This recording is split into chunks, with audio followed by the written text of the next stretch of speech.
বিশ্বজয়ের নেপথ্যে এক পরাশক্তির উত্থানের ব্যবচ্ছেদ। গল্পটা শুরু 1860 সাল। আমেরিকা তখন এক বিভক্ত, রক্তাক্ত এবং মূলত কৃষি নির্ভর এক ছোট্ট দেশ ছিল। নিজেদের ভেতরের গৃহযুদ্ধেই তখন ক্ষতবিক্ষত এক রাষ্ট্র। কিন্তু ঠিক 85 বছর পর 1945 সালে এসে দেখা গেল এক অবিশ্বাস্য দৃশ্য। গোটা পৃথিবীর মোট জিডিপির অর্ধেকই এখন একা এই দেশটির পকেটে। ইতিহাসের পাঠ্য বইগুলো প্রায় এই জাদুকরী উত্থানের কৃতিত্ব দেয় গণতন্ত্র আর স্বাধীনতার আদর্শকে।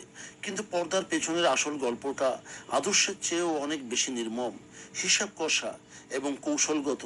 মূলত তিনটি মোক্ষম হাতিয়ার ব্যবহার করে এককালের এই দরিদ্র ও ছোট্ট দেশটি আজকের বৈশ্বিক পরাশক্তিতে রূপান্তরিত হয়েছে। ভৌগোলিক লটারি, ইজি মোডে সভ্যতার খেলা। আমেরিকা পৃথিবীর বুকে এমন এক ভৌগোলিক অবস্থানে রয়েছে যাকে বিশেষজ্ঞরা বলেন ন্যাচারাল চিট কোড বা প্রকৃতির দেওয়া বিশেষ সুবিধা।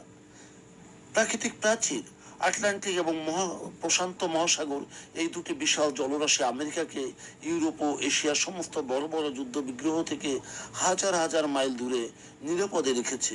শত্রুরা সহজে তাদের সীমানায় পৌঁছতে পারে না। নৌপথের নেটওয়ার্ক। আমেরিকার মিসিসিপি নদীর অববাহিকা হলো বিশ্বের বৃহত্তম সস্তা যাতায়াত ব্যবস্থা। এর ফলে দেশের ভেতরে পণ্য ও কৃষিজাত সামগ্রী পরিবহন ছিল অত্যন্ত সহজ ও সাশ্রয়ী।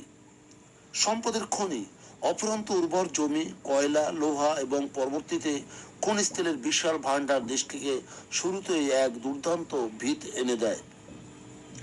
বিশ্বযুদ্ধ এবং কৌশলী বাণিজ্য। যখন প্রথম ও দ্বিতীয় বিশ্বযুদ্ধে ইউরোপের পরাশক্তিগুলো একে একে অপরকে ধ্বংস করতে ব্যস্ত এবং নিজেদের শহরগুলোকে ধ্বংসস্তূপে পরিণত করেছে, আমেরিকা তখন যুদ্ধক্ষেত্র থেকে বহু দূরে বসে তার কারখানা চালু রেখেছে। তারা মিত্রবাহিনীর কাছে অস্ত্র বিক্রি করেছে, খাবার পাঠিয়েছে এবং যুদ্ধ চালানোর জন্য বিপুল পরিমাণ ঋণ দিয়েছে।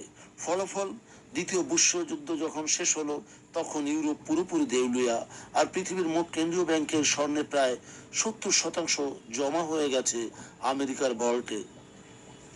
ডলারের ফাঁদ, যেভাবে বিশ্ব অর্থনীতি নিয়ন্ত্রণ করা হলো। কাগজে কলমে যুদ্ধ শেষ হওয়ার আগেই 1944 সালে আমেরিকা বিশ্ব অর্থনীতির হ্রাস নিজের হাতে নেওয়ার চূড়ান্ত চালটি চালে, যা ব্রেটন উডস নামে পরিচিত। আমেরিকা ঘোষণা করে বিশ্বের সব মুদ্রা এখন থেকে মার্কিন ডলারের সাথে যুক্ত থাকবে, আর ডলারের মূল্য নির্ধারিত হবে আমেরিকার কাছে থাকা স্বর্ণের অনুপাতে। এরপর 1970-এর দশকে যখন স্বর্ণের মজুদ কমে এলো, তখন তারা সৌদি আরবের সাথে এক ঐতিহাসিক চুক্তি করলো। আমেরিকা সৌদি আরবকে সামরিক নিরাপত্তা দেবে, আর বিনিময়ে সৌদি আরব সহ মধ্যপ্রাচ্যের দেশগুলো শুধু মার্কিন ডলারেরই আন্তর্জাতিক বাজারে তেল বিক্রি করবে।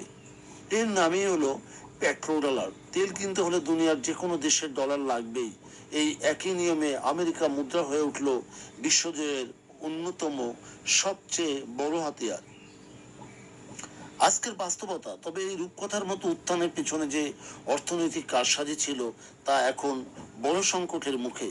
34 ট্রিলিয়ন ডলারের বিশাল জাতীয় ঋণের বোঝা এবং ব্রিক্স জোটের মতো নতুন শক্তির উত্থান তার আন্তর্জাতিক বাণিজ্য ডলার বর্জনের চেষ্টা করছে। আমেরিকা এই একক আধিপত্যের সাম্রাজ্যকে এখন বড়সড় চ্যালেঞ্জের মুখোমুখি দাঁড় করিয়ে দিয়েছে। ভূগোল, সামরিক প্রযুক্তি নাকি ডলারের একচেটিয়া বাজার, বর্তমান বিশ্ব রাজনীতির সমীকরণে আমেরিকার কোনো খুঁটিটি সবার আগে নড়বড় হয়ে যেতে পারে বলে আপনি মনে করেন?